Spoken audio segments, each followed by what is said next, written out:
Now it's time for Ask Dr. Love with Dr. Jamie Turndorf, the #1 relationship advice radio show in the U.S.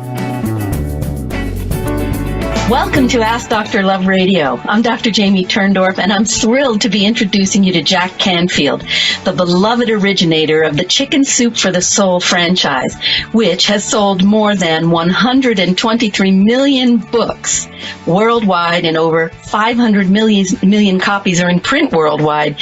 And Jack Canfield is behind the empire Time magazine called the publishing phenomenon of the decade. And he's affectionately known as America's #1 success coach. And Jack has studied and reported on what makes successful people different. He knows what motivates successful people, what drives them, and what inspires them. And he brings this critical insight to countless audiences internationally. He shares his success strategies in the media with companies, universities, and professional associations. And over the last 30 years, his compelling message, empowering energy, and personal coaching style has helped thousands, hundreds of thousands of individuals achieve their dreams and achieve peak performance and breakthrough results. Now, his most recent national bestseller, The Success Principles, How to Get From Where You Are to Where You Want to Be, contains 64 powerful principles for success that are utilized by the top achievers from all walks of life and all areas of commerce. And his book has over 100 million readers, and that's how many people he's reaching worldwide. So I'm going to be talking today with Jack Canfield about how you can transform your life and your relationships by completing the past and embracing your future, cleaning up your messes, being in the now, rejecting rejection, embracing change, transcending our limiting beliefs, and much more. So welcome, Jack. I'm so happy to have you. Thank you, Jamie. Glad to be here. So thrilling. You know, I know you travel all over the world. You give talks. Every time you and I are emailing, you're on the road. You're coming back from an interview or some kind of coaching. How do you get the energy to do what you do? Well, you know, I'm passionate about what I do. I love what I do. I meditate regularly. I eat healthily. I try to get enough sleep. And I just can't wait to get up in the morning and support more people in achieving their dreams. It's a wonderful, wonderful ministry, really, that you have. That's really what it is.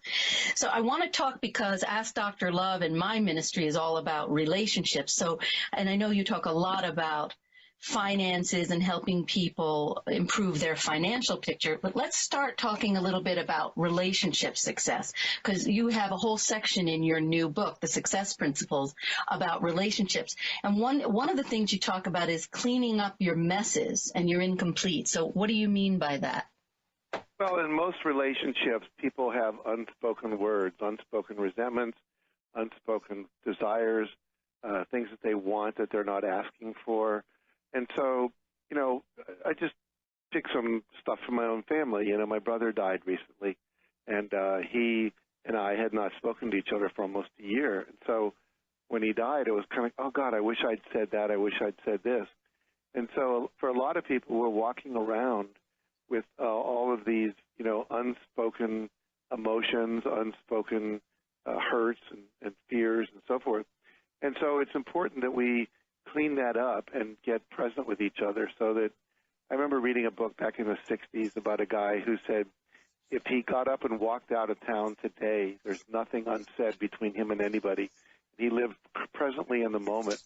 And so many of us, you know, we've all had that experience where we're walking through the supermarket, you see somebody that you've had a fight with or you don't want to talk to, and so you try to avoid them by going down a different aisle. And so we want to get beyond that so that basically we don't have anything that's unexpressed. I agree with that. I totally agree with that. And I always say eulogize the living. Besides not expressing your negative feelings, also you want to live each moment like it's your last and say the loving things that you don't say on a daily basis. Yes, there's as much repressed love and appreciation. There's so much acknowledgement that people have for each other that they've never expressed. I remember listening to a country song that said, "Give me my flowers while I'm living." Don't we? There are tears on my pillow. Oh, no, tears in my ear because I'm lying on the right. Yeah, I love country. Lying on my back, crying my eyes out over you. Yeah, exactly. Right. It's such, my husband died of a bee sting, Jack, and we were on vacation in Italy, and he was healthy in the morning, and by nightfall, I'm mourning. And boy, doesn't that teach you to live in the now and treat each interaction you have with everyone as though it might be your last. Absolutely. I remember my wife a couple years ago, I got a phone call, and someone said, I think I saw your wife's car in a crash about a half a mile from our house. I threw the kids in the car, and we drove down there, and it was the worst awful experience I've ever had. Got there, it was her car. It was completely banged up in the middle and the front, and I remember looking for her, and then finally I saw her standing by a telephone pole. She was alive, but that sense of, oh my God, you never know when it could be over. And so it's so true. It's important that we live our life in the present moment, and that we don't put things off until the future. And like you said, my wife and I have a ritual where every night before we go to bed, we go through the day and we talk about our feelings and anything that's unsaid, so that literally we go to bed having completed our relationship for the day. And a lot of people, unfortunately, don't do that. They harbor, hurts. They harbor, appreciations, the good stuff as well as the bad stuff, and that's sad. I agree. Good. I'm glad we're on the same page. You also talk about, which kind of ties in with completing the past to embrace the future. That's one of the chapters in your book under, relationship success techniques. Don't drag old business. That's what you're talking about. Yeah, basically, I wrote that chapter because so many people are walking around, again, with incomplete emotional expression. Like, I do an exercise in some of our trainings called the total truth process. And you pick someone in your life that you have incomplete feelings for. 9 times out of 10, it's people's parents. And or sometimes it's ex-husbands or bosses, or, once I had a woman who a doctor blinded her. She didn't need an operation. He did the operation because he wanted the money. In the process, she ended up blind. And so she was really angry. And so you see these people, you could just tell that they're about to hit somebody every second because they're so angry. And so we go through these stages of the anger. Underneath the anger is the hurt. Underneath that, there's a layer of fear. Underneath that, there's a layer of regret and remorse. And then underneath that, there's a layer of forgiveness. So example I use in my seminars is that my father, when he came in when I was a kid, I was really angry at him because he came in and one day he actually beat me up. And so I was angry that he would hurt me. Supposed to take care of me. I was hurt physically and I was hurt emotionally that someone he was supposed to protect, he was actually hurting. Underneath that, there was this experience of self-esteem issue of being like, am I enough? If my dad really loved me, would he hurt me like that?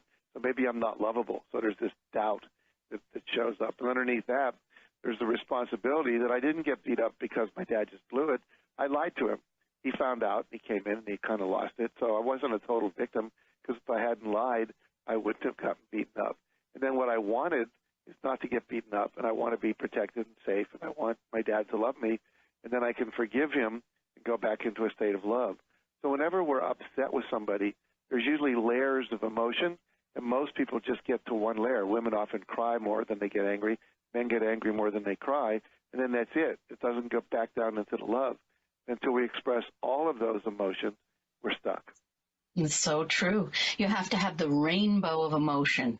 That's a good, I never heard that phrase. I like that. I just made it up for you. Well, I'm writing it down. Oh, you little cheat, you. It's so funny. Jack, I felt a connection to you even though we had never met. And I actually had a dream about you 2 nights ago. And it was so astonishing to me, the dream, because it turns out the dream told me the essence of your character, and you are showing me how true it is. In the dream, I was hugging you from behind in this very affectionate way, like I'm behind you, I've got your back. And my hand touches your chest, and I feel that you've shaved your chest hair. And when I woke up, I got the message, this is one of the few men who is totally androgynous, that meaning you embody the best of all female traits and the best of all male traits, which is what we want to all aspire to be, an equal blend. Well, thank you. And you're showing me that. I'm giving your wife a gold star for you. I'll pass that on to her. There you go. So, you talked about taking complete responsibility, 100% responsibility. Even in the event where your dad hit you, you had lied. So you took that radical shift of saying, I was responsible. And that's such an important thing for people to get. No matter what happens, you have to take responsibility for your role, 100% responsibility. Talk to me more about that. Well, exactly. I teach this little formula, E plus R equals O. There's an event. You have a response to that event that produces an outcome. And all of the outcomes are what people complain about in therapy and in counseling. They're overweight. They're feeling distant from their husband. They don't have money. They're feeling, sad and depressed, whatever. All of those outcomes are the result of how you responded to earlier events. So literally, there are no victims. Now, I'm not saying if the tornado hits down in Moore, Oklahoma, at some level you're not a victim. I'm not going that far. But in relationships, very rarely are we a total victim. We've done something to upset the other person. We've done something, even, this was really interesting. There was a study done of people in Rahway State Prison in New Jersey, and they wanted to talk to people about assault, physical assault and rape. And they showed videos of people walking down the street. They said, would you assault this person? And they would go, yes, or they would say no. And when they would say no, they say, well, why not? They say, well, that person walks like they know where they're going. They have purpose. They're walking quickly. They have intention. Their head is up. But if someone's walking in a depressed state, they said we would attack them because they wouldn't fight back. So we are sending out signals to people all the time about whether or not we are someone that's a pushover or whether or not we're someone that is strong. That's right. So if you take the position that you're 100% responsible for everything that happens to you, and I teach it as an act as if, because I don't believe you're 100% for everything, but if you take the position that you are, then when something happens that's not, to your liking, you can go back and say, well, how did I create, promote, or allow that to happen? And 99 times out of 100, you'll find the answer. And that allows you then to stop doing that thing and become empowered. But if you don't ask that question, you just continue being a victim. I agree with that. And, I always object to the extreme form of New Age philosophy that literally makes you responsible for everything, tornadoes, crashes, and that's insane. Things happen. There are acts of fate that are beyond our power. But then even how you respond to it, you're responsible for that. Exactly. Yeah. What you do with it, how you transform it. I want to talk about how successful people respond to tragedies and failures. We're going to talk about that in a few more minutes. I'm going to need to take a break. I don't want to leave you, but I'll be back in 1 second on Ask Dr. Love Radio. Are you a business looking to expand across the USA? Ask Dr. Love reaches millions of terrestrial radio listeners, offering you a unique opportunity to reach out to almost every adult listening group, as everyone is concerned about their relationships. There is no other relationship advice show broadcast anywhere else in the USA. By advertising on Ask Dr. Love, your company can reach an audience that no other show touches. Visit AskDrLove.com and fill out the contact form to get in on this tremendous opportunity. Fill out the contact form at AskDrLove.com right now and get all the details. Will it be your company that gets to take advantage and grow your business?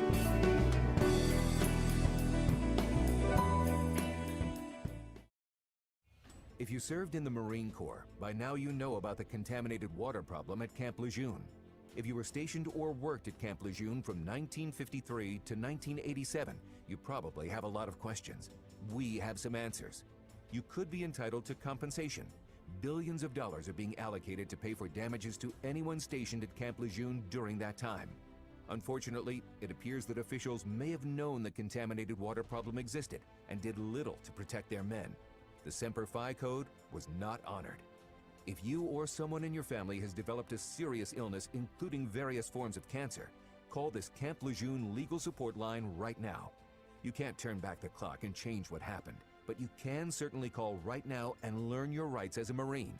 Here's the number. Call 877-941-4731. That's 877-941-4731. Again, 877-941-4731.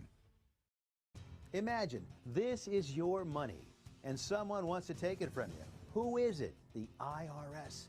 Guess what? They want your money and they can take it, all of it if they want. So what do? You fight back by letting our team of experts work it out with the IRS so you can keep your money. Call right now and learn for free how we can help you put it back in your pocket. 5 minutes of your time can save you thousands of dollars. So please call right now.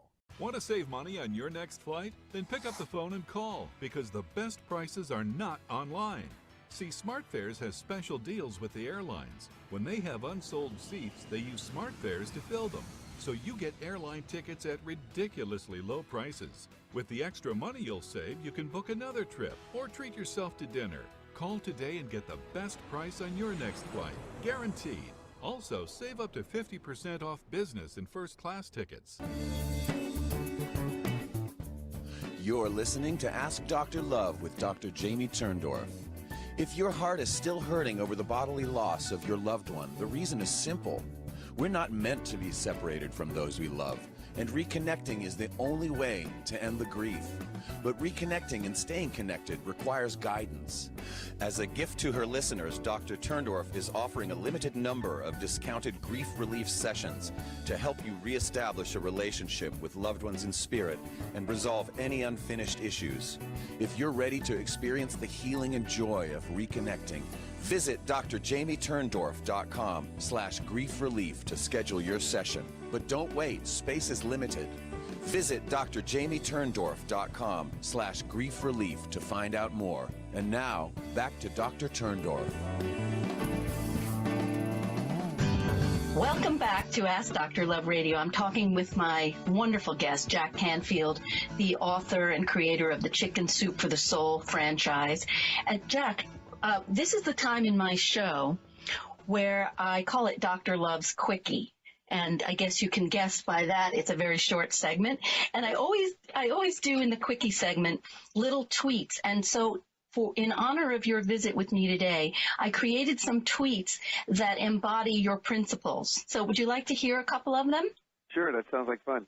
And I actually put them out over the web, so you're all over. You're being tweeted all over with these tweets about your ideas. So here's the first one. Start a class action suit and be a class act so others can follow suit. Good. Make a pact to be a class act, not a crass act. Very nice. That's yours. For a happy marital life, admit when you're the cause of strife. Good. And here's another one. Admit when you're wrong and your love will stay strong. Mm-hmm. And don't defend and your relationship won't upend. Mm. And don't be a pighead. Take full responsibility instead. And if you want to be happily wed, put your ego to bed. Embrace change for a change. Mm. And to be happy-hearted, finish what you started. Speak from the heart and your love will kickstart. Mm-hmm. And to avoid relationship strain, train your brain. It's easy to misinterpret, so check it out, or else your partner may check out. And here's the last one. If you don't want your spouse to think you're a turd, keep your word. All right, so let's talk a little bit, because this topic of failure, it always comes up again and again. I failed. I've had hardship. We were talking before the break about how to handle failure and hardship. And I want to talk a lot about this now, because successful people handle failure and hardship very differently than people who are not successful. You agree? Oh, I do. Right. So one of the things I do in my workshop, I take the word fail and I write it in capital letters, F-A-I-L. And then if you take and add one more stroke, at the bottom of the I, just add a little right-hand stroke, you get the word fall, F-A-L-L. And so successful people realize that failure is not the end of anything. It simply means you fell down, get up again. Mm-hmm. We're talking about relationships. I'm in my third marriage, and the first one lasted 5 years, the second one 20 years. Now I've been married for 15 years. And a lot of people would say, wow, you're a success guy. How could you fail in your marriage? And we grew apart from each other, and things happened, and it's like that's not the end of the world. And I think that, if people feel like they're a failure, then you get depressed, you give up. And right. I failure as a learning experience. Did I learn something from each of those relationships? Absolutely. Am I a much better husband now than I ever was before? Absolutely. And so one of my friends, Marshall Thurber, says you can't learn less. I mean, you can't get to the end of the day and know less than you knew before you started. So every day we're learning more. Mm-hmm. For So me, it's like it's just an opportunity to get up again, take what you've learned, and keep on going. Right. I remember Edison saying when he kept failing in his experiments, his electric experiments, he said he got excited every time he failed because he knew that he was that much closer to a solution. Yeah. The quote I heard, Jamie, was that someone said, Dr. Edison, you're trying to invent a light bulb, and you failed 10,000 times. He says, no, I never failed. He said, I invented the light bulb. Just right. There you go. That process. Yeah, and people don't realize when you meet very successful people and you say, well, this person has had all kinds of luck and this person hasn't failed. You can't believe the failures along the path. What have been some of your most extreme failures that you have risen from and actually triumphed as a result of? Well, I bankrupted 2 businesses along the way. My first business was a growth center that I ran. It was a retreat center, and we got to be $140,000 in debt and couldn't get out, so we had to go declare bankruptcy for that. But I learned a lot. I realized I was a great psychotherapist. I was a great trainer, but I was a lousy business person. So I learned that I need to have a partner. So I have one now. And, that's wonderful. So I have a CEO and a COO and people that help me run the business side of my business because it's not something I care about that much, not something I'm very good at. My second marriage, when it ended, I lost a lot of money. And it was over, and I remember wearing my shirts 2 days in a row before I'd send them to the cleaners. I started washing them myself and eating more, intelligently in terms of not eating out, buying large amounts of rice so I'd get better price and so forth. I had to do that or I wasn't going to make it. I've had books that didn't do well, and it's funny. I've had maybe 4 books out of 220 that we've done that didn't do well. And every time, Jamie, it's because I didn't listen to my inner guidance. Oh, yeah. This book isn't ready yet, or maybe this topic isn't the right thing for the right time, or we don't have enough good stories. And whenever I ignored that, maybe because my publisher was pressing me for another book because they wanted sales, that's when I screwed up. Or if I didn't quite trust somebody, but I didn't trust my distrust, and then I ended up getting taken. So basically, I've learned to trust my inner knowing, to trust my feelings. I know exactly. It's funny, Jack, I've never told anybody this I've never said this on air before. My first book, Till Death Do Us Part, Unless I Kill You First. Wait a minute. A step-by-step guide for resolving relationship conflict was sold to Henry Holt, and I received the highest advance in self-help book history. And I got a feeling as soon as they bought it, this isn't going to go. And I have this psychic premonition thing that always happens with me. Before things happen, I know. And it turned out I was right. The editor-in-chief and the editor who bought it left the company, and the book got orphaned. Yeah. So they didn't do advertising, they didn't do PR, they didn't do what they promised, and the book got orphaned. And at the time, I didn't know, well, you can do your own publicity and marketing. So I let the whole thing go, and it was a real sense of failure to me and defeat. And all of a sudden I said, wait a minute, just republish this book. And would you believe last week, the CEO of Hay House reached out to me to publish my next book, and in the deal I negotiated that they're going to re-release Till Death Do Us Part. I'm Dr. Jamie Turndorf, and I'm talking with my wonderful guest, Jack Canfield, the author of Chicken Soup for the Soul and the creator of the Chicken Soup for the Soul franchise, and the author of the latest book, The Success Principles, How to Get From Where You Are to Where You Want to Be. So, Jack, we're talking about all the success principles that apply to relationships. So one of the things that I love is your speak with impeccability. And it's a real tongue twister. And why don't you talk a little bit more about what you mean by that? Well, Don Miguel Ruiz, who wrote the book, The Four Agreements, that's one of his principles of Four Agreements, was to speak with impeccability.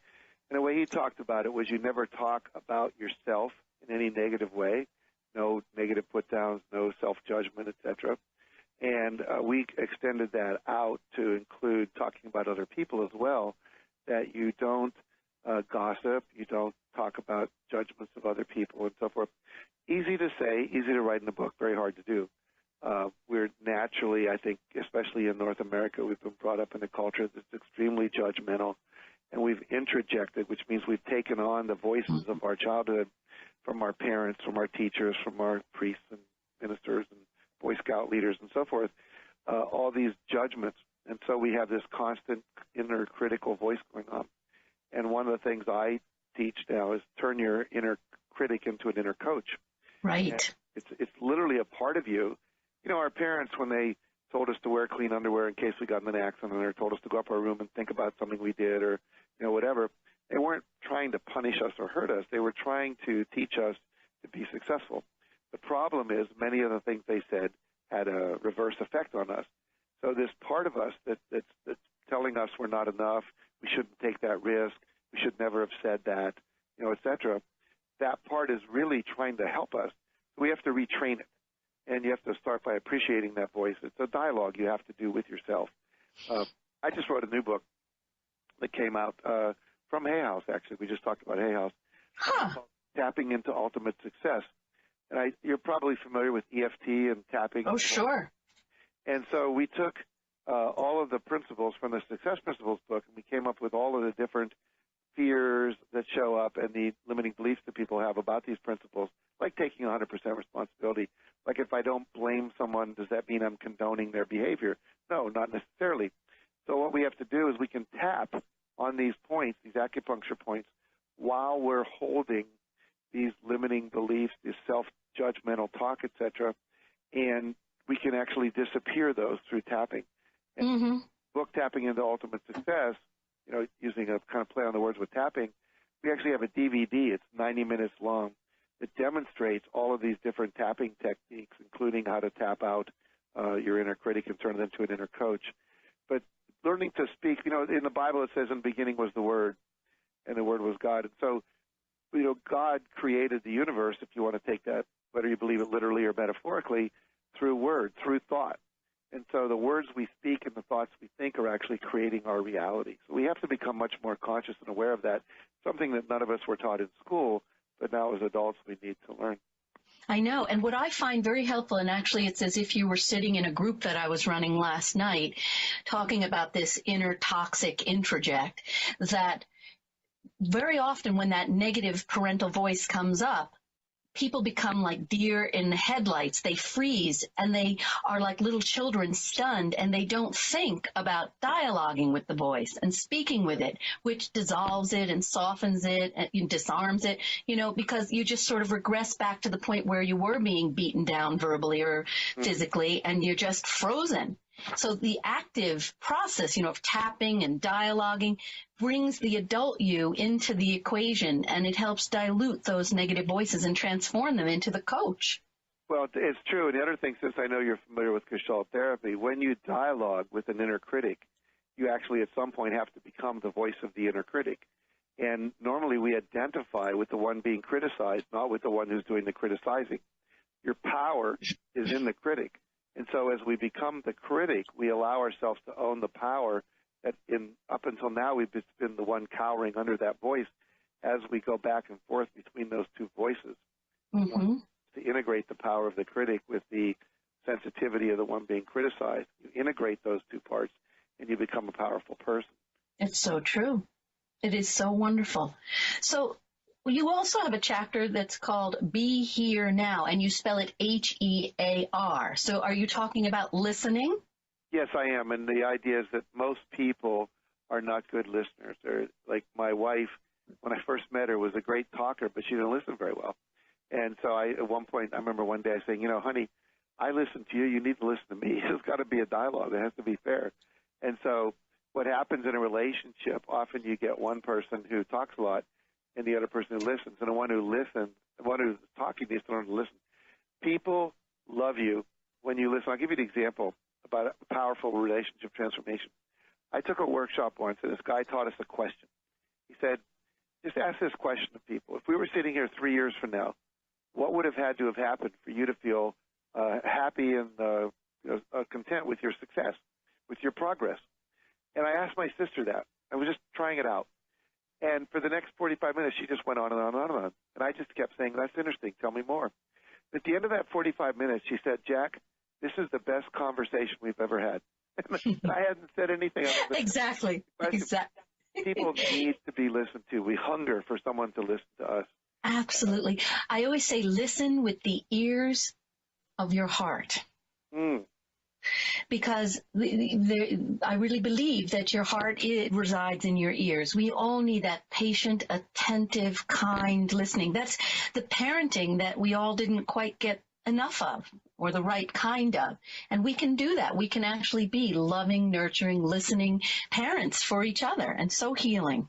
Well, you just said listen with the ears in your heart. I wrote down the word heart, and the word EAR is right in the middle of the word heart.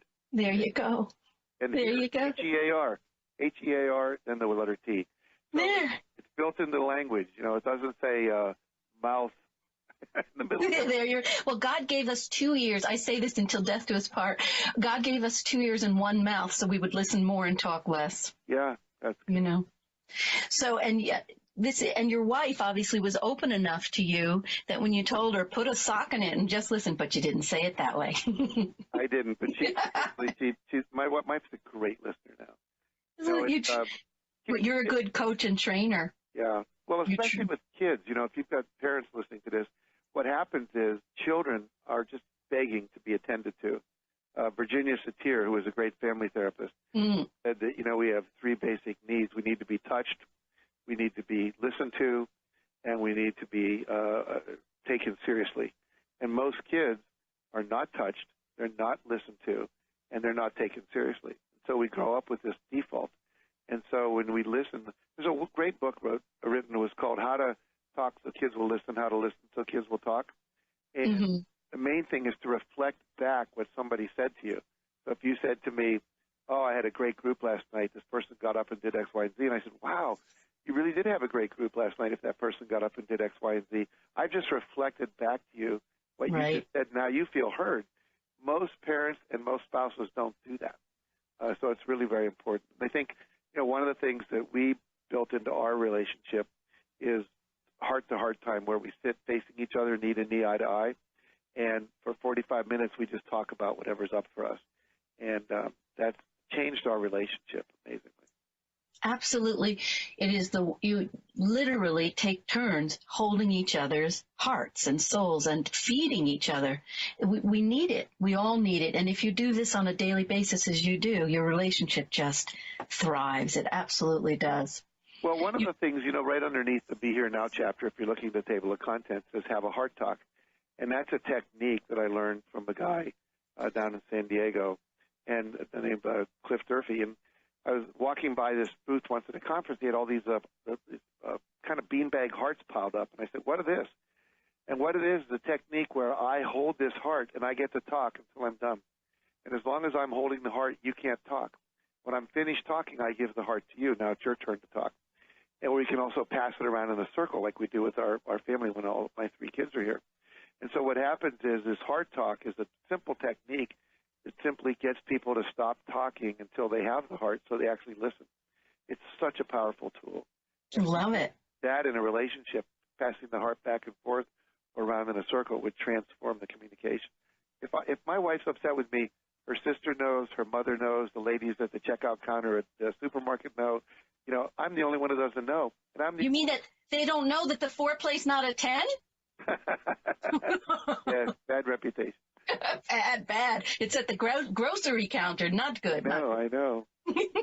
You know, you and I are walking the same path with the same kind of intention and message.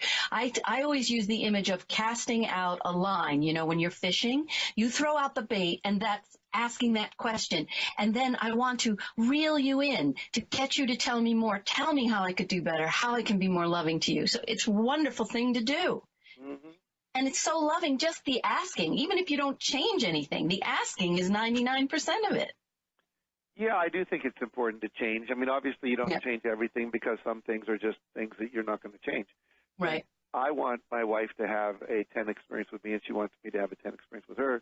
Wonderful. And, you know, sometimes we'll talk about it, and there'll be a little defensiveness, and then maybe a week later she'll say, you know, you're right, I am a little too judgmental, or you're right, I don't listen enough, or you're right, I haven't been spending enough time with you. So you don't have to get the instant response, because then we're pushing people to maybe grow faster than they're ready to grow. But without the awareness, there can be no growth. Yeah, I love the idea that you just put it out there, and now you can do with it as you choose. I've stated my truth, and then I surrender all expectation of outcome. And when you do that, you're not pushing the other person for change, which usually clams the person up. Yeah, I do a little demonstration in my workshops where I'll have people stand up, and I'll have them put their hands out, and they start pushing on their hands, and immediately they push back. Right. Demonstrate. So as soon as you push someone, you get pushback. But Right. if you don't push, but you just invite, you get a lot more response. Right. I love it. I love it. And then, I talk a lot in my book, and I'm sure you talk a lot about this in your workshops, about the way our brains distort what we see and hear, especially in our intimate relationships. And I call it, we need to train our brains to fight for us, not against us. So you talk about when in doubt, check it out. So Yes. don't assume you're interpreting people correctly. So how do you do that? Well, one of the techniques that we use in our relationship work is, there's two aspects of it. The first one is when in doubt, check it out, meaning if you're not sure if you're thinking maybe your wife's mad at you, or you're thinking your husband's upset, or you're thinking maybe the kids don't want to go on vacation with you, whatever, just check it out, ask. And then the other technique we call is do you mean? So let's say my wife comes in and she says to me, would you like to go for a walk right now? And I'm in the middle of a paragraph I'm writing for my book, and I'm really excited, and I'm into it, and flowing. And I go, I hardly look up, and I go, no. And then she could interpret that in a million ways. He doesn't love me. He's mad at me, whatever. So she's trained to say, do you mean that you don't want to exercise today? I go, no. Do you mean you don't want to spend time with me? No. Do you mean that you might want to go later? Yeah. Do you mean right now you're really involved in what you want to do and I should come back in a half hour? Yes. So it's like you don't know what the person means. Like I remember teaching people recently in a workshop, someone's husband forgot their birthday and they were very upset. And I said, your upset is not because your husband forgot your birthday. Your upset is because of the meaning you ascribe to it. You said to yourself, my husband forgot my birthday. It means he doesn't love me. You could have just as easily said, someone who loves me forgot my birthday. I wonder if they're okay. And so basically we are the ones making up the meaning, and we can choose to make up meanings that are positive, or we can check out the meaning and simply say, do you still love me? It was my birthday. Did you not? Oh, my God, honey, we're dealing with a possible lawsuit at the office. I'm so consumed, I didn't even know what day it is. Right. Right. And you're talking about the excessive personalization that underlies assuming you did this to me, when it's so helpful to know that most of the things that people say and do are not directed at you. It's just somebody's drowning and flailing his arms and you just happen to be in the way of a blow, and it wasn't meant for you. Exactly. We'll go back to the Four Agreements book by Don Miguel Ruiz. Speak with impeccability was one of them. Don't take anything personally was another one. Don't take anything. Right. Nothing personally, because it's just never about you. It's never about you. It's very, very rarely people say and do things that they need to say and do to deal with their own anxiety, or they're feeling like they're sinking. And when you go asserting your ego and getting all wounded, then you form wrong interpretations. So it's absolutely true. You cannot assume it's about you, and check it out. Absolutely. I'm going to take a brief break, and I'll be back with you in a moment on Ask Dr. Love Radio. Are you a business looking to expand across the USA? Ask Dr. Love reaches millions of terrestrial radio listeners, offering you a unique opportunity to reach out to almost every adult listening group, as everyone is concerned about their relationships. There is no other relationship advice show broadcast anywhere else in the USA.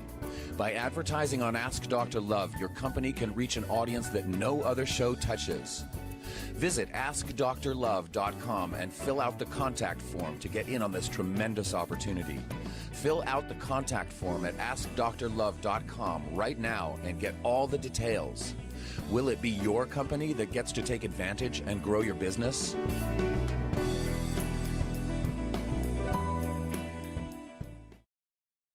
If you served in the Marine Corps, by now you know about the contaminated water problem at Camp Lejeune. If you were stationed or worked at Camp Lejeune from 1953 to 1987, you probably have a lot of questions. We have some answers. You could be entitled to compensation. Billions of dollars are being allocated to pay for damages to anyone stationed at Camp Lejeune during that time. Unfortunately, it appears that officials may have known the contaminated water problem existed and did little to protect their men. The Semper Fi code was not honored.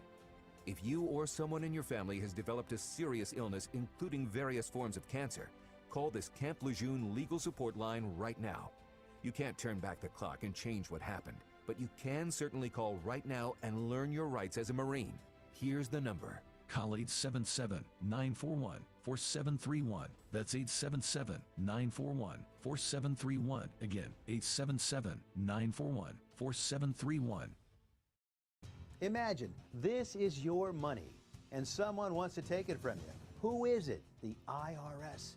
Guess what? They want your money and they can take it, all of it if they want.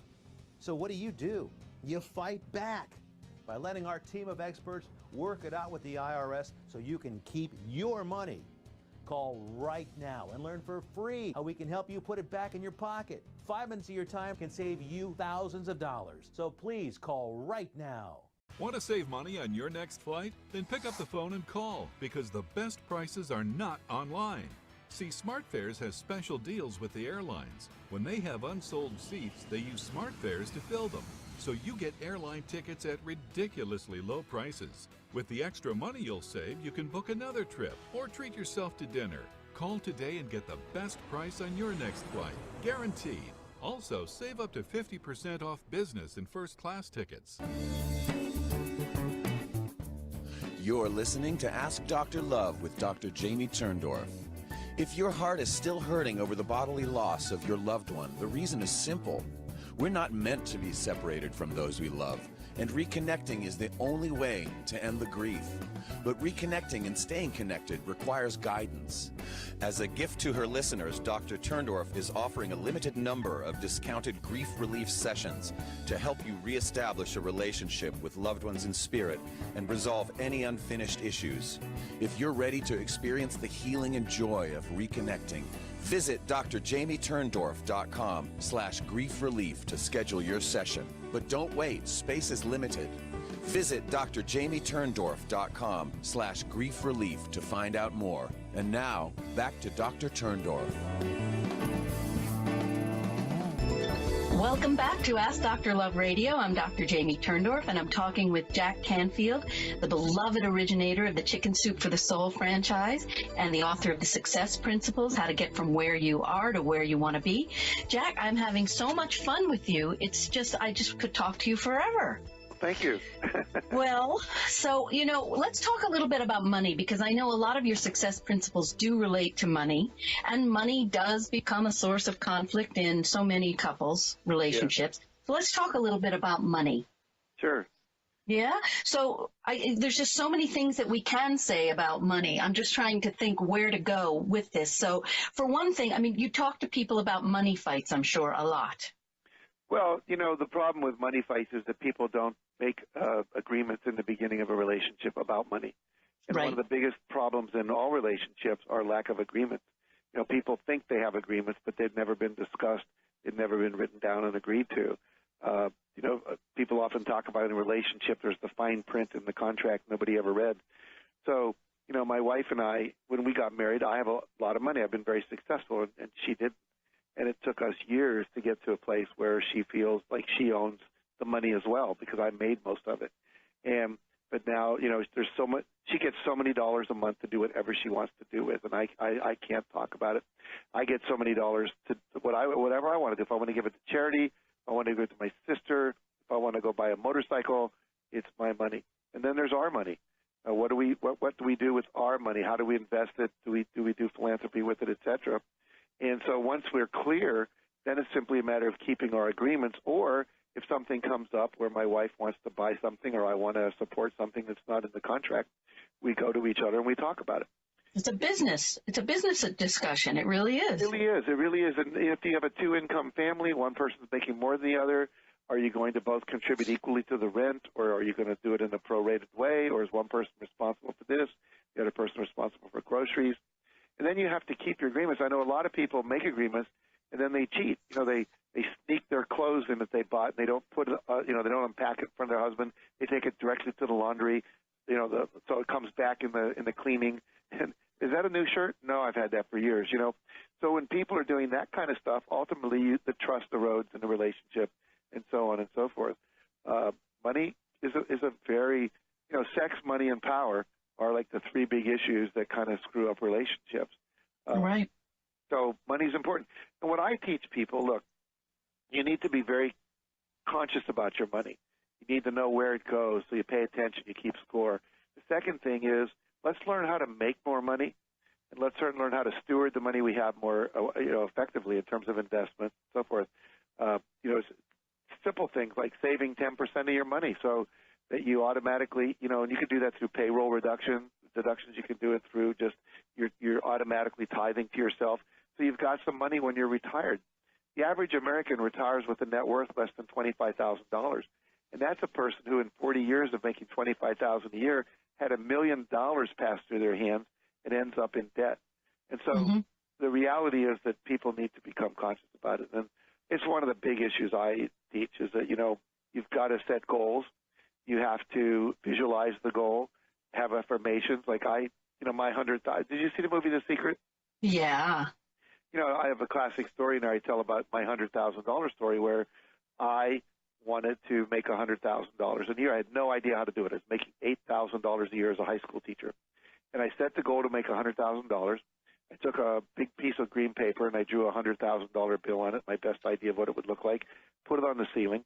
Every morning I woke up, saw that, reminded me to close my eyes, visualize a $100,000 a year lifestyle, visualize a bank balance, that showed I'd earned $100,000 that year.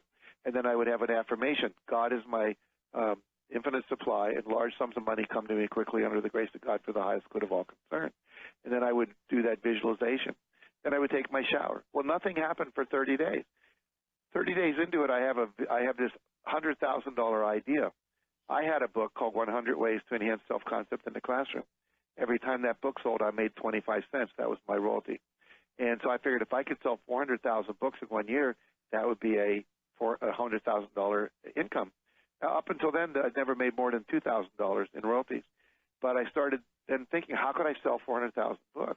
Well, I could get into Reader's Digest. I could start a mail-order book company. To make a long story short, we did get into the National Enquirer, which 12 million people read every week. It had an article about my book. We started to do a mail-order book service. We started adding other things beside my book. By the end of the year, we had a business that was generating about $2,000 a week as a bookstore, and that made me my $100,000. So, see, it's great. What you're talking about is first you have to visualize it as real and possible. It starts with you had the image in your mind. Yeah. I teach people you have to commit to the what before the how shows up. Right, and don't worry about the how first. Exactly. Because if you start with that, you'll never do it. If they can't see the how, they're afraid to commit to what it is they want to do. Right. So Jack, when I created my website, this was, in the early 80s, I saw me bringing out this Dr. Love industry through computers, but it was long before the internet was born. I didn't know how it was going to happen. And then when I found out, there's this thing, the internet, I said, that's it, and I jumped. So I had the idea first before I knew how. This is what you're talking about. Don't stop yourself because you don't know how. Exactly. And I'm going to because you mentioned the internet, I'm going to use that as a cheap segue. If anybody wants to know more about my work, you can go to jackcanfield.com. All of my books, all of my seminars, all of the different workshops we do are listed there. And, because it's fun to get excited, but excitement without tools leads to frustration. That's right. There are tools that I have in my book, The Success Principles, and we have audio programs and video programs you can share with your family, and our summer training called Breakthrough to Success that we do every August 5 to 9 is listed there as well. And the thing is, there are studies that prove people who are successful and wealthier are happier. It's a fact. It's true. I saw a quote the other day. It says, money can't buy happiness, but I'd rather cry in a Ferrari than in a Chevrolet. There you go. And it helps relationships. You're not arguing about money. And, you want to follow what successful people do and seek out others who know more than you about how to do it. That's exactly right. I mean, the reason I'm able to teach what I teach is I had a mentor back in the 1968, 69 period who was worth $600 million. His name was W. Clement Stone. He was a friend of Napoleon Hill, who wrote Think and Grow Rich. And he taught me how to attract money, how to manage money, how to think positively, how to think abundance thoughts, how to use the law of attraction. And so I always teach people, if you don't know what to do, find somebody who's already figured it out. You've already figured out relationships. So anyone who wants better relationships, makes sense to tune into your show every week. Anyone who wants to create more success in your life, makes sense to read my books and listen to my webinars and so forth. It's true. And you, to this day, I know you seek out mentors. As successful as you are, you still seek out mentors. Yeah, one of my success principles is find a wing to climb under. I love it. Mentor, find a coach, find somebody that you can follow their work, whether it's a Tony Robbins or a Barbara DeAngelis or whatever. There's people out there that have spent their life figuring out the things you want to know, and they've figured out how to teach them in a way that you can integrate them into your life. So I teach people what I call the hour of power. You want to do at least 20 minutes of study. I do 2 hours a day of reading other people's books, going to YouTube, watching TED Talks, watching people, demonstrate neuro-linguistic programming, Gestalt therapy, NLP, whatever. The reality is, but let's just say an hour, 20 minutes of reading, 20 minutes of exercise, and 20 minutes of meditation and visualization. It can't help. Absolutely. And, also within your philosophy, there is an overarching idea about discipline. Discipline yourself. Don't just gratify yourself. We live in a culture where people have plastic and they just use their credit cards to buy something that they don't have the money for. And you really talk a lot about discipline. Don't act on impulse. If you don't have the cash for it, forego it. Exactly. There's a famous study you probably know called the marshmallow study, where they had kids at Stanford and they would put a marshmallow in front of these. They were preschoolers. They would say, I'm going to leave the room now. There's one marshmallow on this plate. If you want to, you can eat it. But if you wait until I come back, I'll give you a second marshmallow. And so the kids that waited for the second marshmallow, called delayed gratification, as opposed to the kids who ate the marshmallow while the researcher was out of the room, in a longitudinal study, they found out they did better in school. They got more of these kids got into college. Their relationships were better. They had higher paying jobs. Everything stemmed from this ability to delay gratification, to invest my time now, take the money I have now and invest it so I have more money later. Take the time I have now and study something so I become more skillful so that I can have greater success later rather than instant success now. The kids who dropped out of school because it was easier, and the kids who stayed in school and studied, it was harder. But those are the kids now that are the managers, the business owners, the lawyers, the accountants, etc. Right. And the muscle of impulse control, delaying gratification, gets stronger with practice. It's just like going to the gym. The more you use it, the stronger it gets. It helps you control your mouth in your relationship so you don't go off half-cocked and assault your partner. It helps you save your money. Helps in every area of your life. Absolutely. And this idea of I'm a big believer in discipline.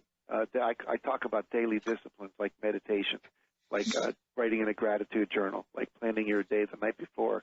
So you wake up to a schedule rather than a to-do list. We know that people, when they have to-do lists, do the easiest thing first. When you schedule your time and schedule the most difficult things first, you get more done. So having those difficult conversations instead of putting them off, keep putting them off, putting them off, putting them off, and eventually they never happen. Exactly. A wonderful book by Brian Tracy called Eat That Frog. And he writes about the idea, if you knew you had to eat a frog that day, most people would kind of put it off till the end of the day. No, eat the frog first. Eat the frog first, get it out of the way, now the rest of the day is downhill, it's easy. And exactly. Then it's vichyssoise later. That's so, right. So, Jack, I've really enjoyed talking with you. I want you to come on and visit with me again. I want you to. My door is open to you, and we'll be in touch, I'm sure. And just before we say goodbye, how can I help you again to promote anything that you'd like to promote to my listeners? Please say so.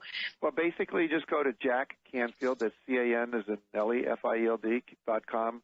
We have an e-zine that goes out every 2 weeks with success secrets in it. And we also recommend books that I've been reading that you might like to read. We talk about, seminars that are coming up and so forth. And all of our materials there's free downloadable materials that can help you. And we also have a coaching program. Anyone who wants to get coaching. So whatever it is you want, if you've been touched, I always tell people, go study with the people you're moved by. So if you feel connected to me, check it out. And at the very least, read the book.